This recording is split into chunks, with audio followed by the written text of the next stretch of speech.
ఆయన మరియొక ఉపమానము వారితో చెప్పెను. పరలోక రాజ్యము ఒక స్త్రీ తీసుకుని పిండి అంతయు పులిసి పొంగు వరకు 3 కుంచెముల పిండిలో దాచిపెట్టిన పిండిని పోలియున్నది. యూదుల సంప్రదాయంలో పులిసిన పిండి సాధారణంగా పాపానికి లేదా అవినీతికి చిహ్నంగా ఉండేది.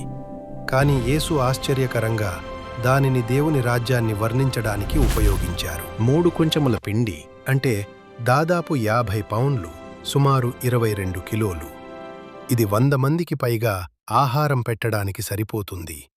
అతి చిన్న వస్తువు ద్వారా దేవుని రాజ్యం ఎంతటి భారీ ప్రభావాన్ని చూపుతుందో ఇది తెలియజేస్తుంది. మొదటిగా, పులిసిన పిండి పరిమాణంలో చాలా చిన్నది, కానీ అది ప్రభావితం చేసే పిండి మాత్రం చాలా ఎక్కువ. మీ ప్రార్థన చిన్నది కావచ్చు, మీ సాక్ష్యం చిన్నది కావచ్చు, కానీ దేవుని శక్తి దానితో తోడైతే అది మీ చుట్టూ ఉన్న సమాజాన్ని మార్చగలదు. అల్పమైన ఆరంభాన్ని ఎప్పుడూ తృణీకరించకండి.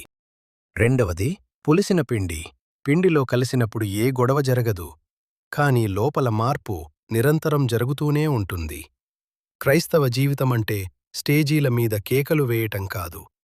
మీరున్న చోట మీ ప్రవర్తన ద్వారా 10 మందిని క్రీస్తు వైపుకు తిప్పడం. మీ నిశ్శబ్దం కూడా ఒక శక్తివంతమైన సాక్ష్యమే. మూడోది, ఇది సగంలో ఆగిపోయేది కాదు, అది పిండి అంతా పులియు వరకు పనిచేస్తూనే ఉంటుంది.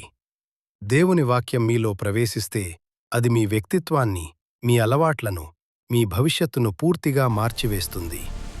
దేవుడు మీకు కేవలం రిపేర్ చేయడు, మిమ్మల్ని నూతన సృష్టిగా మారుస్తారు. ముగింపులో ఒక ప్రశ్న: మీరు లోకపు ప్రభావంలో పడిపోతున్నారా, లేక దేవుని వాక్యమనే పులిసిన పిండితో లోకాన్ని ప్రభావితం చేస్తున్నారా? మీలో ఉన్న క్రీస్తును లోకానికి చూపించండి. ఈ వీడియో మీకు ఆత్మీయ బలాన్ని ఇస్తే మరికొందరికి షేర్ చేయండి. దేవుడు మిమ్మల్ని దీవించునుగాక.